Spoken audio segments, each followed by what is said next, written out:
स्वागत है आपका। आप देख रहे हैं इंडिया टीवी CNX का कर्नाटक चुनाव का ये ओपिनियन पोल और अब से थोड़ी देर के बाद ठीक 5 बजे ओपिनियन पोल का पहला नतीजा आपके सामने स्क्रीन पर आ जाएगा। जहां भी आपको अलग अलग रीजन्स के खाते दिख रहे हैं वहां भी शून्य है। वो थोड़ी देर में जब हम अलग अलग रीजन की बात करेंगे तो वहां पर आपको उस रीजन के आंकड़े दिखाई देने शुरू हो जाएंगे। सबसे पहले हम बात करेंगे शाम 5 बजे ग्रेटर बेंगलुरु की, जहां प्रधानमंत्री नरेंद्र मोदी ने आज भी रोड शो किया है। क्या बेंगलुरु के रोड शो से इस इलाके की 32 सीटों में बीजेपी को पिछली बार की तुलना में कोई फायदा होता हुआ दिखाई देगा? ओपिनियन पोल से क्या साफ हो रहा है आपको हम बताएंगे ठीक शाम 5 बजे। मेहमान हमारे साथ हैं, जल्दी से कुछ और फैक्टर्स जो थे इस चुनाव के वो आपके सामने रखते हैं, फिर चलते हैं मेहमानों के पास। क्योंकि हमारे देश में हर चुनाव में हर राज्य में जातिगत समीकरण बहुत महत्वपूर्ण होते हैं। कर्नाटक उससे कहीं छूता नहीं है। कर्नाटक की जो जातियां हैं उसमें देखें तो लिंगायत वोट जो है वो उस पर सबकी नजर रहती है। आज गृहमंत्री ने ये कहा कि कांग्रेस पार्टी की लिंगायत वोट को देख करके लार टपक रही है। तो देखिए, तो वो लिंगायत वोट बीजेपी का ट्रेडिशनली एक अच्छा वोट बैंक माना जाता है। 76% तक हमारे इस सर्वे में निकल के आया है कि वो लिंगायत सपोर्टर बीजेपी के साथ अभी भी है। कांग्रेस पार्टी को 15% तक लिंगायत सपोर्ट बेस मिल सकता है। 3% तक जो वो जेडीएस के साथ यानी देवेगौड़ा और एचडी कुमारस्वामी की पार्टी को जा सकता है। 6% तक अन्य के साथ जा सकता है। तो अब बीजेपी के साथ 76% तक लिंगायत वोट अभी भी मजबूती के साथ डटा है, खड़ा है। लेकिन जो सबसे बड़ा चेहरा लिंगायत वोट का है वो क्या बीजेपी के साथ होने के बावजूद अभी भी उस तरीके से बीजेपी भुना पा रही है उस चेहरे को, वो है येदियुरप्पा। तो सवाल था कि येदियुरप्पा को सीएम की कुर्सी से हटाने का फैसला, क्या इसका बीजेपी को कोई फायदा या नुकसान हुआ? इस फैसले को सही मानने वाले 30% लोग हैं। 51% लोग इस फैसले को गलत मानते हैं। यानी 51% लोगों का यह मानना है कि बीजेपी को इसका नुकसान हुआ है। राज्य में बीजेपी का सबसे बड़ा चेहरा राज्य के अंदर येदियुरप्पा ही थे, 2 बार मुख्यमंत्री भी रहे हैं बीजेपी के लिए। लेकिन यह एक ऐसा सवाल था जो किसी भी सिरे से उसके समझ में नहीं आ रहा था कि कैसे इस प्रश्न को वो हल करे। आखिरकार बीजेपी ने उनको सीएम के पद से हटाया। लेकिन इस चुनाव में सबसे ज्यादा आप देखें तो बैंक भी बीजेपी उन्हीं के चेहरे पर कर रही थी। मोदी जी उनका हाथ पकड़ कर लेके आए और माना जा रहा है कि इस चुनाव में उनकी अच्छी खासी चली भी है। और 19% लोगों ने कहा कि हम नहीं कह सकते कि येदियुरप्पा जी के रहने का या जाने का सरकार में बीजेपी को फायदा हुआ या फिर नुकसान हुआ। जो दूसरा ट्रेडिशनल बड़ा वोट बैंक है वो है वोकलिगा वोट बैंक, जो कि माना जाता है कि जेडीएस को बैंक करता रहा है, जेडीएस के पीछे खड़ा रहा है अभी तक। तो वोकलिगा देखते हैं कि ये जो ट्रेडिशनल वोट है ये क्या इस बार भी जैसा अभी तक वोट करता आया वैसा ही दिखाई दे रहा है इस बार भी? बिल्कुल आप वही देखेंगे। देखिए, एचडी कुमारस्वामी की पार्टी को 56% तक वोकलिगा जो है वो समर्थन देते हुए दिखाई दे रहे हैं। 17% तक बीजेपी को, 18% तक कांग्रेस पार्टी को और 9% तक अन्य के साथ वोकलिगा वोट जो है वो जाता हुआ दिखाई दे रहा है। तो जेडीएस के साथ इस वोट बैंक का खड़ा रहना, ये उस ओल्ड मैसूरू रीजन में जब हम वहां पहुंचेंगे तो उसकी बात करेंगे और कि क्यों इतना एचडी कुमारस्वामी के लिए ये इतना महत्वपूर्ण है। या अगर ये वोट उनके साथ इस चुनाव में भी दमखम के साथ खड़ा है तो ये बीजेपी के लिए भी एक लिहाज से अच्छी खबर है और एचडी कुमारस्वामी के लिए तो अच्छी खबर है ही। कांग्रेस पार्टी ने बहुत कोशिश की कि ये वोट उसके पास आए, लेकिन आप देखें तुलना बीजेपी और कांग्रेस की आप करें तो लगभग वहीं पर ये सवाल, वहीं पर दोनों के वोट बैंक खड़े हैं।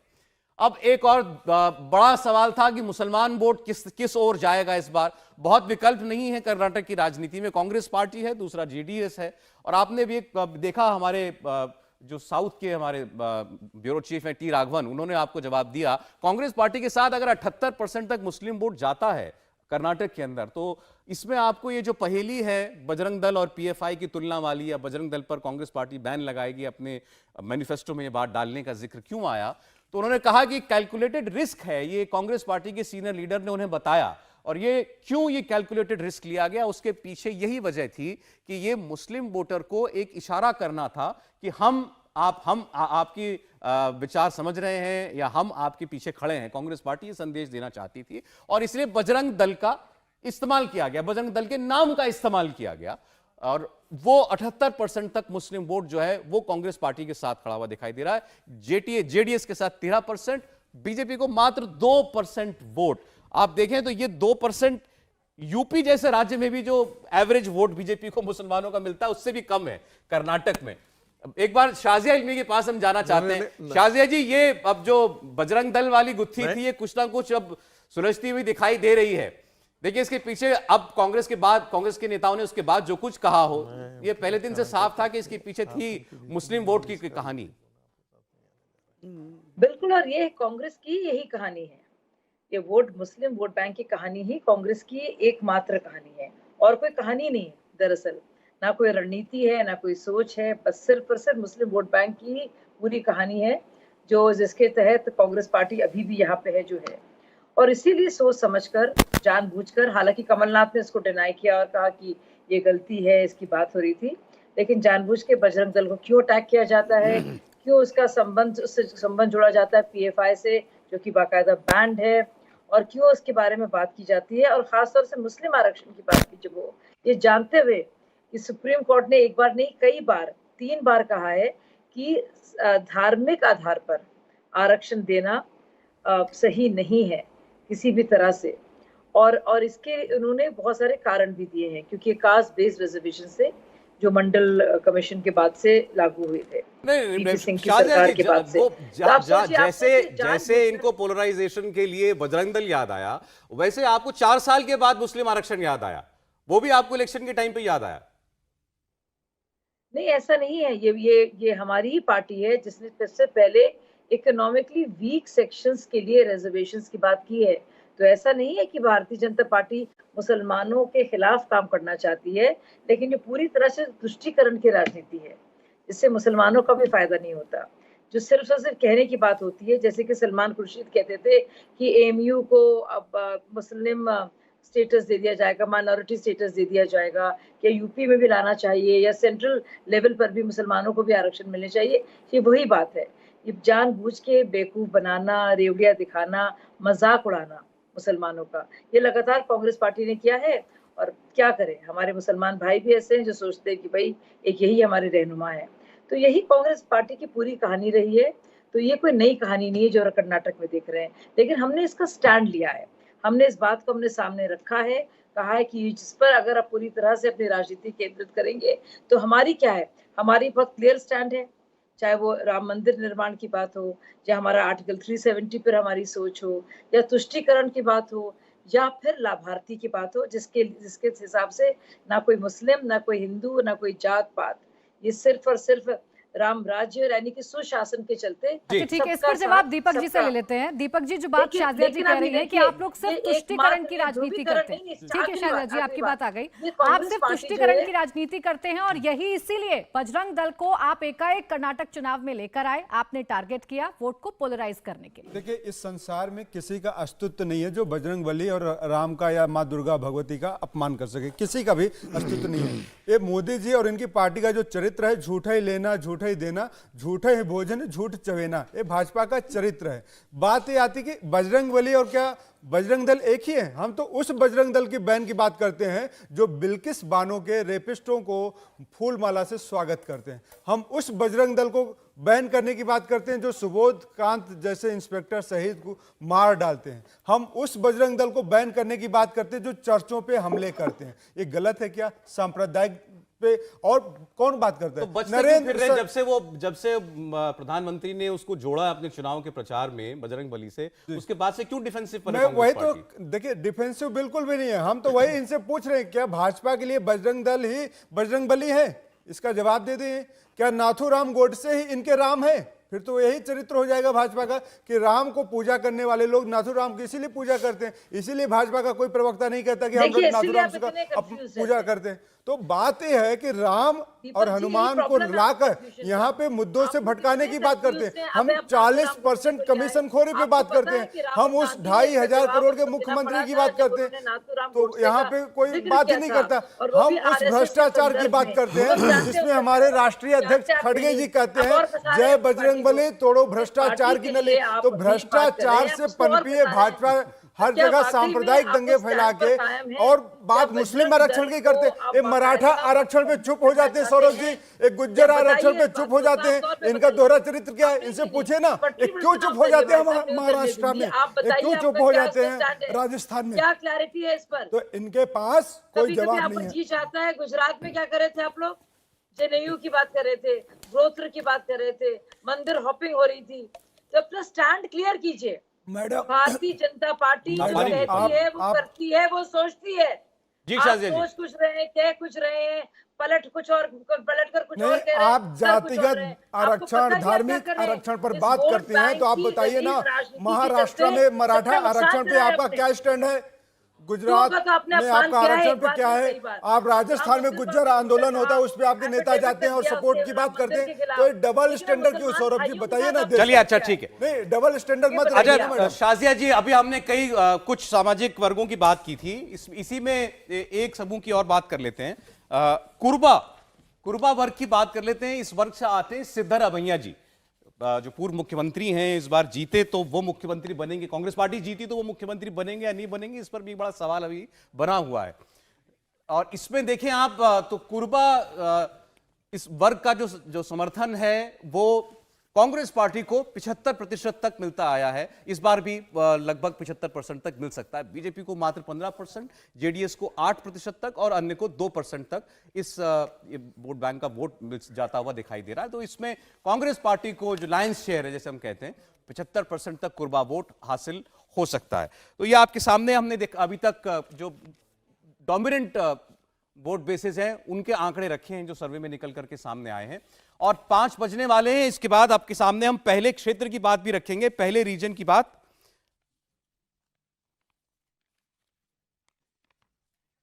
और इसके बाद आपके सामने पहले हम रख रहे हैं दलित वोट की। दलित वोट किसके साथ जा सकता है, किस अनुपात में दलित वोटर का इस बार क्या रुझान दिखाई दे रहा है। 40% तक दलित वोट भारतीय जनता पार्टी को मिल सकता है, 41% तक कांग्रेस पार्टी के पास ये वोट जा सकता है, बहुत ज्यादा फर्क नहीं है। और जेडीएस के पास दलित वोट की अगर बात करें तो 13% तक दलित वोटर का रुझान बनता हुआ दिखाई दे रहा है। और अन्य के खाते में 6% तक दलित वोटर की वोट जो है वो जा सकता है। और 5 बज चुका है, आपके सामने अब रख रहे हैं हम इंडिया टीवी CNX के इस ओपिनियन पोल का पहला आंकड़ा। ग्रेटर बेंगलुरु से शुरुआत कर रहे हैं, जहां प्रधानमंत्री ने 2 दिन अभी जबरदस्त सभाएं की हैं, जबरदस्त रोड शो किए हैं। 32 सीटें हैं इस इलाके में कुल। और यहां बीजेपी आप देख रहे हैं बढ़त के साथ, 2018 की तुलना में बढ़त के साथ कामयाबी हासिल कर सकती है। बीजेपी को 15 सीटें ग्रेटर बेंगलुरु की 32 में से हासिल हो सकती हैं। ये पिछली बार की तुलना में 4 सीटें ज्यादा है। 11 सीटें पिछली बार बीजेपी को मिली थी, इस बार ये बढ़कर 15 हो सकती हैं। कांग्रेस पार्टी को यहां 2 सीटों का नुकसान हो सकता है। 17 सीटें बीजेपी ने यहां पर जीती थी और ये घटकर के इस बार 15 रह सकती हैं। जेडीएस की बात करें तो उसे भी यहां पर 2 सीटों का नुकसान होता हुआ दिखाई दे रहा है। 4 सीटें जेडीएस की 2018 में थी ग्रेटर बेंगलुरु में, ये घट करके 2 हो सकती हैं। अन्य के पास पिछली बार भी कोई सीट इस बार नहीं थी, ना ही इस बार कोई अन्य किसी को मिलती हुई दिखाई दे रही है। तो बीजेपी ग्रेटर बेंगलुरु में बढ़त इस बार हासिल कर सकती है। बीजेपी के लिए खासकर उस इलाके में जहां प्रधानमंत्री ने इस आखिरी चरण में, जो आप कह सकते हैं कि बीजेपी के लिए स्लॉग ओवर्स में बैटिंग की है, तो वहां पर एक अच्छी खबर बीजेपी के लिए निकल कर आ रही है। बेंगलुरु क्षेत्र में, जिसे हम ग्रेटर बेंगलुरु कहते हैं, वहां पर बीजेपी कामयाबी हासिल कर रही है इस बार, ऐसा लगता है हमें। और इन 32 सीटों में बीजेपी 15 सीटें जीत सकती है, कांग्रेस पार्टी भी 15 सीटें, जेडीएस 2। और ये बीजेपी के लिए 4 सीटों का फायदा होगा, 4 सीटों की बढ़त होगी पिछली बार के मुकाबले। कांग्रेस पार्टी को 2 सीटों का नुकसान और जेडीएस को भी पिछली बार के मुकाबले 2 सीटों का नुकसान, ये हमें लगता है कि बेंगलुरु रीजन में होगा। सैयद जफर इस्लाम बीजेपी से इस वक्त हमारे साथ जुड़ गए। जफर साहब, आपका स्वागत है। प्रधानमंत्री की मेहनत जो है अपनी पार्टी के लिए वो कामयाब होती हुई दिखाई दे रही है। कम से कम अगर हम बिल्कुल उस इलाके की बात करें जहां आज भी उन्होंने प्रचार किया है, तो बेंगलुरु रीजन में आपकी पार्टी पिछली बार से बेहतर करती हुई दिखाई दे रही है हमारे सर्वे में। देखिए सौरभ जी, बिल्कुल सही कहा आपने। आप जिस तरह का जन सैलाब देखने को मिला है, तो बेंगलोर के इतिहास में या पूरे देश के इतिहास में इतनी बड़ी जनता एक साथ इतना सवेरे 10 बजे सुबह उमड़ के आती हो, ऐसा इतिहास में नहीं देखा गया। 10 से 15 लाख या कल थे, आज उसी तरह की बेतहाशा भीड़ थी और सब प्रधानमंत्री जी की जो है को देखने आए थे। और इसी जिस एरिया के बारे में बात कर रहे हैं, वहीं के वोटर्स हैं। मुझे पूरा यकीन है कि मैं आंकड़ों पे नहीं जाता हूं जो आपने नंबर्स दिए, लेकिन हमें हमारे जो फीडबैक आ रही है, आपके रिपोर्टर्स भी यहाँ हैं, उनसे भी आप पूछ सकते हैं कि जिस तरह के फीडबैक आ रही है उससे मुझे लगता है कि यहाँ अगर हम 20 और 25 के बीच में रहे तो हमको आश्चर्य नहीं होगा। 32 सीटों में 20 और 25 के बीच में हम जरूर रहेंगे, ऐसा हम अनुमान है। हम 11 से हम बढ़ के कम से कम 22-23 तो होना ही चाहिए हमारा, इस बार ऐसा अनुमान लगता है, इसलिए कि इस तरह का ऐतिहासिक, लोग कहते हैं बेंगलोर में कि ऐतिहासिक है, जस्ट हिस्टोरिकल, इतना लोकप्रियता किसी नेता के प्रति आज तक बेंगलुरु की जनता ने कभी नहीं दिखाया जो आज हमें सभी लोगों को देखने को मिला। चाहे वो जो देश से लोग देख रहे हो टीवी, आपके जैसे टीवी चैनल पे, या जैसे हम लोग फिजिकली यहाँ पर थे, बिल्कुल अनुमान ही नहीं लगाया जा सकता कि इतनी भीड़ घर से कैसे, उस मोहल्ले से, सारे मोहल्ले से, रास्ते से उठ के आ गई थी। उसे समझ में आता है कि लोकप्रियता जो है प्रधानमंत्री जी के आने से और उनके कैंपेन करने से जो बिल्कुल माहौल बदल गया है, और फिर से हम कहते हैं कि हम इस बार प्रचंड बहुमत से यहाँ पर जीतेंगे और सरकार फिर से बनाने में कामयाब होंगे। अभी आपने कहा माहौल बदल गया, यानी पहले माहौल कुछ और था, ये मानते थे आप?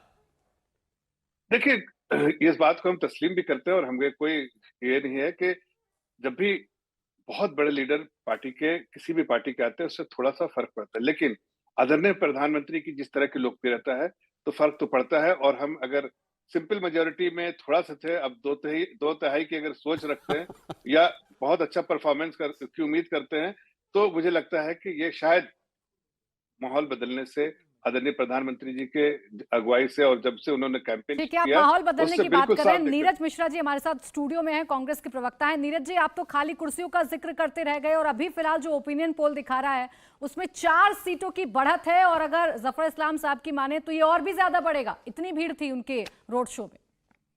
मैं सहसम्मान आपके इस आंकड़े को खारिज करना चाहूँगा, क्योंकि इस ग्रेटर बेंगलोर रीजन को अगर आप और हम समझें तो ये वो अर्बन पॉपुलेशन का इलाका है जहाँ बेरोज़गारी और महंगाई जो पूरे देश में चरम पर है, उसका सबसे ज़्यादा असर यही है। और अगर अक्रॉस सर्वेज हम देखें तो जो बेरोज़गारी का आलम इस एरिया में है, क्योंकि बेंगलोर को कभी कहा जाता था कि आप बेंगलोर में खड़े होकर एक पत्थर फेंकिए तो किसी इंजीनियर के सर पर गिरेगा, आज वही पत्थर आप फेंकते हैं तो किसी बेरोज़गार व्यक्ति के सर पर गिरता है। तो इसीलिए हम लोग ये मान के चल रहे हैं कि यहाँ जो आपको रिजल्ट देखने को मिलेगा वो उस बेरोज़गारी, उस महंगाई के खिलाफ वोट होगा, और ये 32 में से 25 से लेकर 28 सीटें कांग्रेस पार्टी के फेवर में आपको दिखेंगी यहाँ पर। अब ये नहीं कह सकते, देखिए वो भी 20 से नीचे बात करने को तैयार नहीं है, आप 25-28 कह रहे हैं। मैं नहीं जानता कि आगे सर्वे में क्या आएगा जब सारे रीजन्स खुलेंगे, क्योंकि ओपिनियन पोल का काम देर तक चला है। ठीक है, इस पर रागी जी कुछ बोलना देखिए, मैं ये तो नहीं कह सकता कि महंगाई और बेरोजगारी कोई किसी चुनाव में मुद्दा नहीं होता है, लेकिन हम अच्छी तरीके से जानते हैं कि जो आज के दुनिया में जो ग्लोबल इन्फ्लेशन है उसमें भारत कहीं भी नहीं आता है।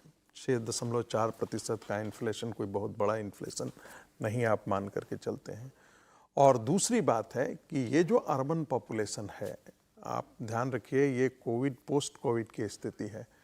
ये नारा मुझे लगता है कमोबेश, चाहे लोकसभा का चुनाव था, उसके बाद का चुनाव है, हर जगह ये सब आता है।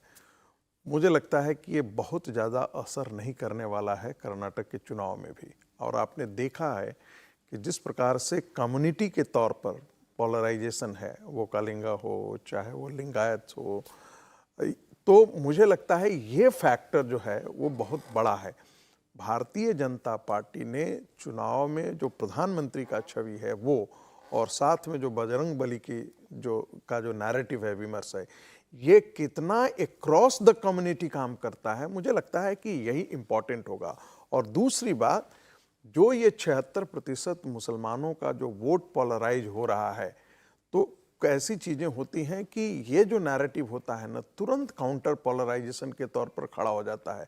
आपने देखा होगा कि उत्तर प्रदेश का चुनाव जब 2022 में चल रहा था तो लगता था कि ये आसान काम नहीं होगा भारतीय जनता पार्टी के लिए वहाँ पर सरकार बना पाना, और बहुत अच्छे नेता भी जो ग्राउंड पर थे वो कर दे, बड़ा टफ है। लेकिन एक सप्ताह पहले जिस प्रकार का विमर्श अखिलेश के यादव के पक्ष में कुछ लोगों ने किया कि सत्ता में आ जाने दो तब हम बताते हैं, नतीजा वो हुआ कि वो रिएक्शन जो है वो दूसरी पार्टियों, भारतीय जनता पार्टी को आगे लेकर के एकाएक, जिसको कहते हैं ना ऑर्बिटल जंप, वो ऑर्बिटल जंप आपको उत्तर प्रदेश के विधानसभा के चुनाव में दिखा। तो आपको लगता मुझे है कि ऐसा वो बजरंग बली वाले नैरेटिव से बीजेपी को मिल गया? देखिए, भारतीय जनता पार्टी ने अपने कैंपेन को बहुत क्लेवरली ये किया है। उसने एक ढंग से वहां के हिंदुओं को ये बात बहुत मैसेज दिया है कि कांग्रेस पार्टी बजरंग दल को बैन करना चाहती है और दूसरी तरफ वो पीएफआई को खड़ा करना चाहती है। दोनों दो चीजें हो जाएगी। एक तरफ पीएफआई को खड़ा करना चाहती है, ये मैं इसलिए कह रहा हूं कि जब पिछला चुनाव था तब भी पीएफआई के 1600 कार्यकर्ताओं को जो जेल में बंद थे कांग्रेस पार्टी ने छोड़ दिया था। अभी जब बैन लगने की बात हो रही थी तो भारतीय जनता पार्टी की बात, तो कांग्रेस पार्टी कहीं उत्साहित होकर के उनके पक्ष में, उन्हीं के पक्ष में थी। कभी भी बैन के पक्ष में कांग्रेस पार्टी ने आकर के खुल करके नहीं कहा। ये बोलते थे कि भाई एसडीपीआई का वोट आपको लेना होता है, इसलिए आप बैन नहीं करते। अच्छा, ठीक है। अच्छा, चूंकि अभी हम बैंगलोर की बात कर रहे थे, उस पर अभी रहते हैं एक मिनट, क्योंकि इस पर हम आगे चर्चा करेंगे। हमारे दो सहयोगी जो हैं वो बैंगलोर शहर में इस वक्त मौजूद हैं। मैं टी राघवन के पास पहले जाना चाहता हूं, तो बैंगलोर के निवासी हैं। आप कैसे देखते हैं इसको राघवन? बैंगलोर सिटी में, बेंगलुरु शहर में, माफ कीजिएगा, बैंगलोर नहीं बेंगलुरु में, अगर हमारा सर्वे ये बता रहा है कि बीजेपी पिछली बार से 4 सीटें ज्यादा जीत सकती है, और हो सकता है कुछ लोगों को ये जानकर आश्चर्य हुआ हो कि पिछली बार बेंगलुरु, ग्रेटर बेंगलुरु रीजन में कांग्रेस पार्टी सबसे बड़ी पार्टी थी 17 सीटों के साथ, बीजेपी नहीं, जिसको हम लोग एक अर्बन फिनोमिना मान करके चलते हैं।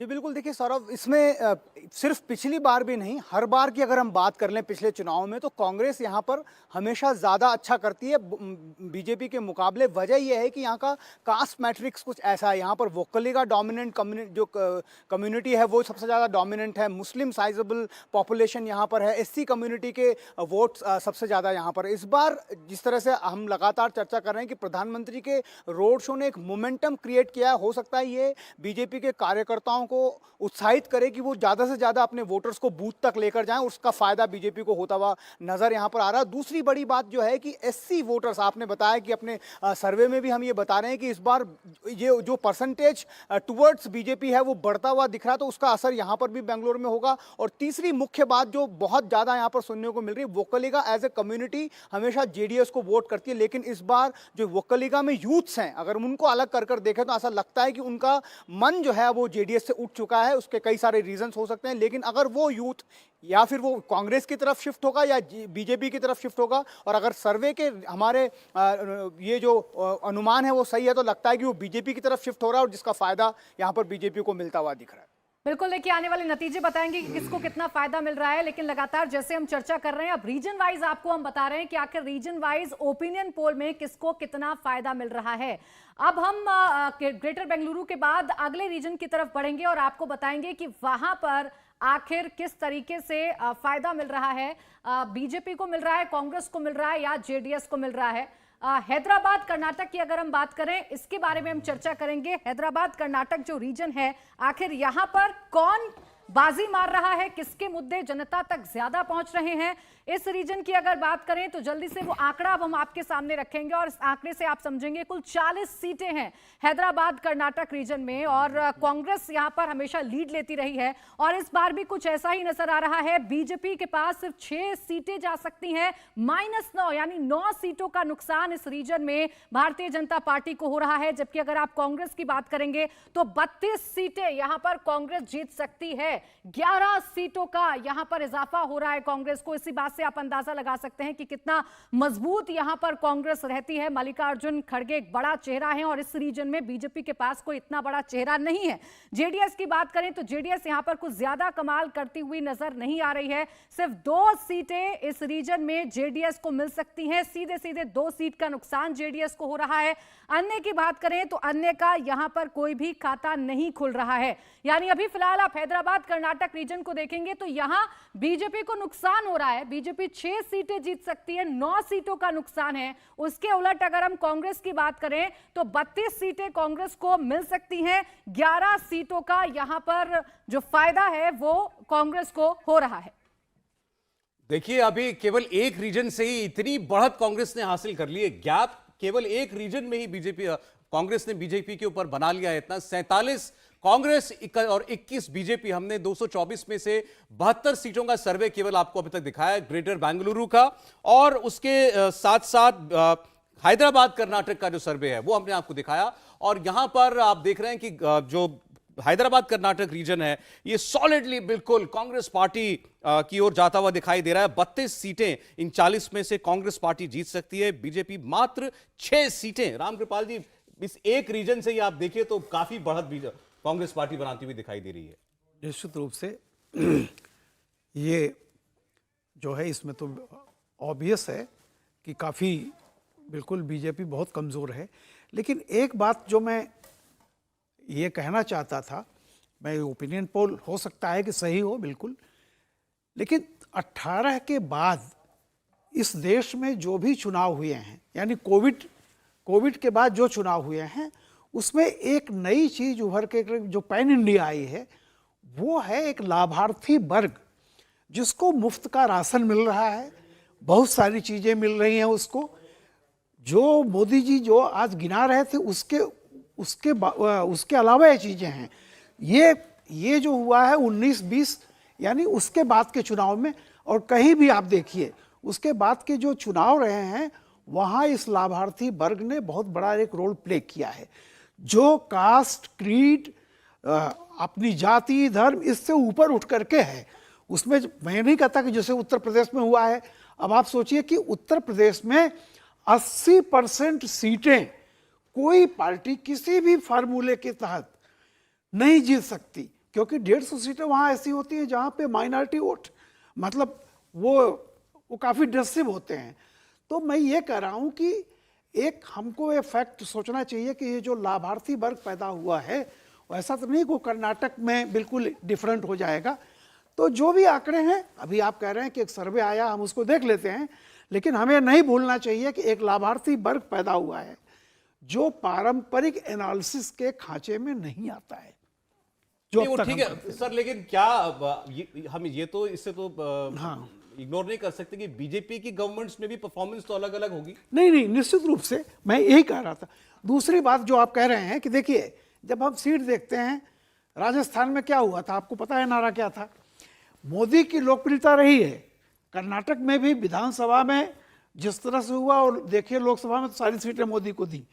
अब मोदी की लोकप्रियता उस स्टेट की जो एंटी इनकम्बेंसी है उसको काट करके कितना लाभ पहुंचा पाती है, ये अलग की बात है।